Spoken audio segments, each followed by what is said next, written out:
नमस्कार मंडळी, जिभेवर रेंगाळणारी चव म्हणजे समर्थ किचनमध्ये मी अनुष्का तुमचं खूप खूप मनापासून स्वागत करते। आज आपण एक नाश्त्याचा प्रकार पाहणार आहोत। थंबनेल पाहून कळलंच असेल, आज आपण तयार करणार आहोत उपमा। तर उपमा तयार करण्यासाठी इथे कढईमध्ये मी रवा घेतलेला आहे। तर रवा घेताना जाड किंवा बारीक कोणताही वापरू शकता। इथे मी बारीक रवा घेतलेला आहे।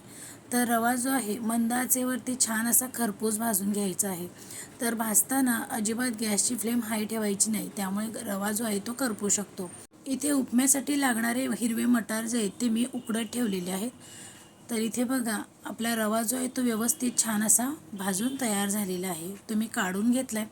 आता त्या कढईमध्ये तेल घ्यायचं आहे। तेल तुम्ही तुमच्या आवडीनुसार कमी जास्त करू शकता। तेल छान गरम झालं की आता यामध्ये फोडणी घालायची आहे। मोहरी घालायची पाव चमचा। मोहरी छान तडतडली की यामध्ये घालायचं आहे जिरे, यानंतर कढीपत्ता घालायचा, बारीक चिरलेला कांदा घालायचा। इथे मी एक बारीक चिरलेला कांदा घेतला, याचबरोबर गाजर घेतलेला आहे बारीक चिरून।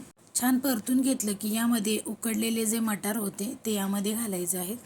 तर मटार मी पूर्णपणे उकडून घेतलेले नाही आहेत, 50% मटार जे आहेत ते शिजवून घ्यायचे आहेत। आता यामध्ये घालायचं आहे चवीपुरतं मीठ आणि व्यवस्थित परत एकदा चांगलं परतून घ्यायचं आहे।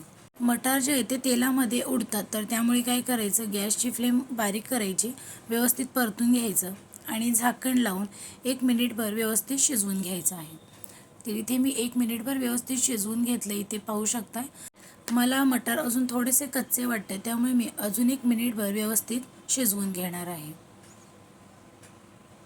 तर इथे बघा परत 1 मिनिटभर ठेवलंय मी। तर एकूण 2 मिनिटं व्यवस्थित शिजवून घेतलं। यानंतर आता मी हिरवी मिरची घातलेली आहे, व्यवस्थित परतून घ्यायचं आणि आता यामध्ये आपण जो भाजलेला रवा होता तो यामध्ये घालायचा आहे आणि आता व्यवस्थित छान असा परतून घ्यायचा आहे। आता तेलामध्ये व्यवस्थित रवा भाजल्यामुळे रवा जो आहे तो छान असा फुलतो आणि आपला उपमा जो आहे तो छान मोकळा सुटसुटीत आणि दाणेदार तयार होतो। तर इथे बघा छान परतून घेतलंय मी।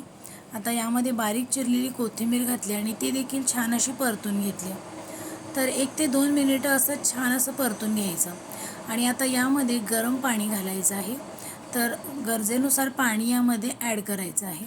तर गॅसची फ्लेम मीडियम किंवा लो ठेवायची आणि व्यवस्थित छान असं मिक्स करून घ्यायचं आहे। जर जाड रवा वापरत असाल तर 1 वाटीला 2 वाटी पाणी घालायचं आहे आणि आता छान व्यवस्थित आटवून घ्यायचं आहे पाणी यातलं। तर इथे बघा छान पाणी आटलेलं आहे आणि अजिबात कढईला चिकटलेले नाही आहे, याचा अर्थ आपला उपमा जो आहे तो परफेक्ट असा तयार झालेला आहे। तर इथे बघा छान असा हा परतून घेतला आहे मी, अजिबात चिकटलेला नाही आहे आणि खूप मस्त असा तयार झालेला आहे। तर छान असं परतून घेतलं आहे मी आणि आता परतून घेतल्यानंतर परत एकदा झाकण लावून 1 मिनिटभर छान अशी दणदणून वाफ काढायची, त्यामुळे उपमा खूपच छान लागतो। तर इथे मी आता झाकण लावून 1 ते 2 मिनिटं छान वाफ काढून घेणार आहे। तर 2 मिनिटानंतर बघा छान अशी वाफ बसलेली आहे। आपला उपमा जो आहे तो छान असा मोकळा सुटसुटीत मस्त तयार झालेला आहे। पाहून तोंडाला पाणी सुटलं ना? आजचा व्हिडिओ पाहून नाश्त्याला काय बनवू हा प्रश्न नक्कीच सुटला असेल। तर मस्त असा हा छान गरमागरम खाण्यासाठी तयार झालेला आहे उपमा। अशाच नवनवीन आणि चटपटीत रेसिपीज पाहण्यासाठी समर्थ किचनला लाईक, शेअर आणि सबस्क्राईब करा। इथे मी छान खिडकीपाशी बसून या उपम्याचा आस्वाद घेतला। पुन्हा भेटू एका नवीन रेसिपीसह, तोपर्यंत धन्यवाद।